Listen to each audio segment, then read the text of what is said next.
Have you ever heard of a poppy project? A poppy project is poppies that are usually associated to Remembrance Day on November 11th of every year. And different organizations come together and they make an installation, and the installation can be used time and time and time again. But to actually make the installation, you do require people to hand make, whether it's crochet or knit or could be anything else, these little poppies. This particular crochet poppy is 4 inches by 4 inches in the flat section and 5 inches by 5 in this area. Now with this kind of concept, you'll see it in different areas like museums or legions or anything like that, but make sure you do get your permission from the property owner before you go ahead and put something on it. So today I'm going to have a free pattern for you, so if you'd like to skip ahead in today's tutorial, you can do so. Use the video chapters in the video description, but I'll talk a little bit more about the poppy project. So the poppy is actually relatively small in the sense that you can get a lot of poppies out of one ball of yarn. So if you were using Red Heart Super Saver in Cherry Red, for example, you will get 33 poppies out of that one ball of yarn. And the black area, because it's so small, you can actually get 99 black areas just like that out of one ball of Red Heart Super Saver. So this goes a long way. So you don't necessarily need a lot of yarn in order to make something like this happen.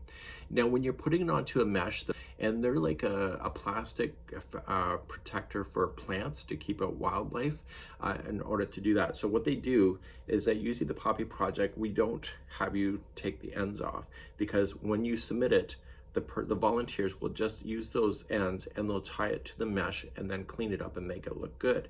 And so when they're putting it onto the mesh, they don't want it to put side by side. They want a little bit of spacing so that you can really highlight the fact that it is a poppy. Really cool to make, and it really can really be outstanding. It gets a lot of publicity when these things go up, and the best thing, as I mentioned, I think, is that it is reusable. So at the end of the display, which the displays are only about a week, if it's been rained on, make sure that it's completely dry before you roll it back up and store it, and then you can pull it out year after year once it's done. So on screen is an art installation of something that was here local, and they approximately had about 1,500 poppies on the 2 drapes that were existing on that building. And so the draping was actually about 22 feet in length, and it was 6 inches wide. So they used a rolled mesh, and they just laid it out on some tables, and they just applied those without having to bend over on the floor in order to be able to do that. Once they had that done, they rolled it up, and then they took it outside, and then they hoisted it up to the building, and then they put it into, locking it into position. So there was a board attached to the one side of the long area, so they just had to pull at the board, and then it just unwound itself, and then volunteers kind of tacked it down. So it's a really neat concept. Now here's the rough count. You need approximately 34 poppies in order to do one 6-foot wide by 1 foot of a distance. So 34 poppies can be spread out for that. So what we have is a little worksheet for you. We have information to be able to do something like that if that's of interest to you. We have the pattern, as well as I put some goals. So if you actually completed 34, you're actually completing one 6-foot space by 1 foot of distance in order to do that. But this is supposed to be a community effort, so everybody's supposed to jump in and get involved. You can also see with our local group that was done here, there is instructions on how they did it and the way that they assembled everything together. And this was a really cool idea. Now, the organizers may say they only want a certain type of color, but I actually think a little bit of tinging from the tinges of red actually make it look more interesting, looks more three-dimensional when you have different tinges of red, but that's up to the organizers to do that. I also put together a crochet diagram for those that would like to use that as an example, and today's tutorial is also going to have that as well. So if you're interested in doing a poppy project, you'll just have to check online to see who's actively involved. On our website, we are going to keep that updated, so if anybody's interested to hosting anything like this, you do need a lot of time, because as much as there's many crocheters and knitters out there, this is only a crochet pattern. That's all I have. People need time in order to volunteer in order to do that, and then it took a lot of volunteers to make that, put it on the net, because they just had to tie it and clean up the back end of it. So that's something that is really cool. And without further ado, let's go down to the studio and let's show you how to make one of these. I'm going to give some tips that are not in the pattern too. You love tips. Let's do it. Let's start by creating a slip knot, and we need about 10 inches of distance because they're going to use that to tie it to the mesh, so just guess it. And then you're going to begin by chaining 2. So 1 and 2. And let's begin our first round. We only have 1 round of black. Second chain from the hook, you're going to apply 12 double crochet. So wrap the hook and going second chain, so the beginning one, and just double crochet 12 times. We have 1, 2, 3, 11, and 12.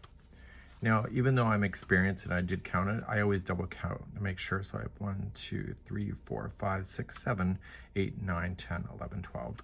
Once I have the 12, I'm going to slip stitch it to the beginning double crochet, so ignore the chain 2 that we skipped over, and just slip stitch it, and we're going to leave a 10-inch length here. So we're just going to snip it and pull that through and let it fall to the back, and keep that on the back of your poppies so they can use that to tie. So let's begin with the color red. Leave about 10 inches before you create a slip knot and put that onto the needle. Bring back your project with the right side facing, so it's kind of bowling up towards you, that's how you know. And it's right here. This is the first one where we did the attaching to, the slip stitch. So we're going to go into here, and we're going to yarn over, pull through, and through. So that attached it, and then chain 2. The chain 2 will not count as a stitch, it's a builder. And in the same one that you did the attaching to, put 2 double crochet in it. So just let the tail just stay out of the way and on the back so they can use it, just tie it to the mesh. So it's 2 into this one. So you're going to apply 2 double crochet into each one of these double crochets all the way around. And I'm going to show you a little cheating technique at the end that's not in the pattern because I think it looks better that way. And I'll show you that in a second. So I'm about to do the 12th one, and I'm going to just do it. And I'm going to show you something that happens with crochet that drives me nuts. And especially when there's a color change like this that is so significant between the black and the red.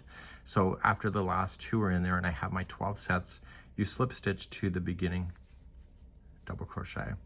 And see this little space right here? That bothers me so much. So what I'm going to do is that I'm going to back out, and on the last one, I am going to, it's still only going to be 2 double crochet, but watch what I do with the second one. So put your first one in as you know it, and then do a double crochet 2 together using this space with this stitch and this space. This is not a stitch right here, but we're just going to use it anyway. So we wrap and we pull through 2 and hold it, and then we go into this joining space, going in, pull through 2 and hold. And then I yarn over, pull through everything. So this does not change the stitch count on the round, but it just adds an extra leg in there. So when you slip stitch it to the beginning, it looks more condensed. Okay, so that's something that I would do for myself if you weren't watching me. So let's move on to round number 3. Okay, round number 3, we're gonna start shaping this thing. So we're going to start by chaining 2.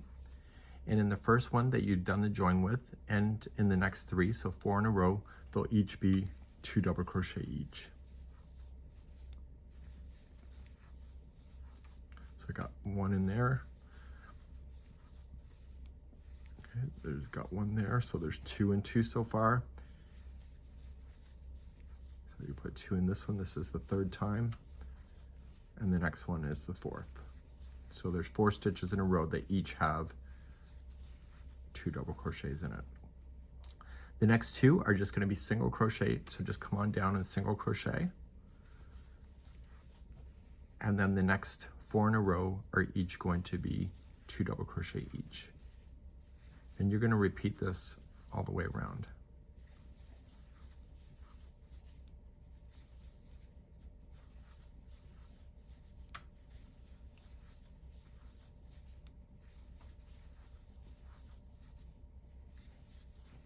So after this group of 4 is done, the next 2 are single crochet. So I need you to do that all the way around, and I'll see you at the end of the round in a moment. And coming all the way around, my last grouping of 4 is here. It will leave 2 stitches at the end, and you'll single crochet both of those. and then slip stitch it to the top of the first double crochet. And we're finally going to go on to our last round, which will complete our poppy. So let's begin number 4. Nice easy round 2. So we're going to chain 2, will not count as a stitch. The first 3 in a row, including the one with the join, is going to be 1 double crochet by itself. So we have 1, 2, and 3. So we need to grow the petal out so it's going to sit beautifully. So the next 2 in a row will each have 2 double crochets in it.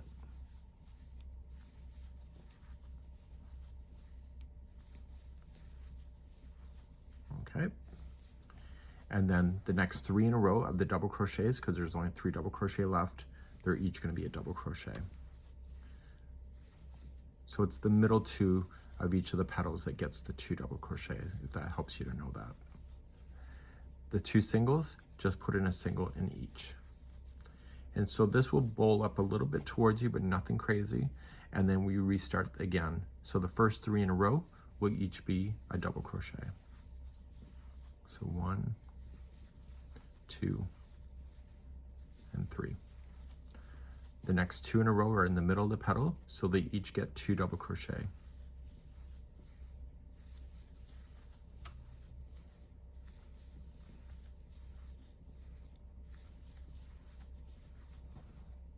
Okay, the next 3 in a row that will conclude this petal will be 1 double crochet each.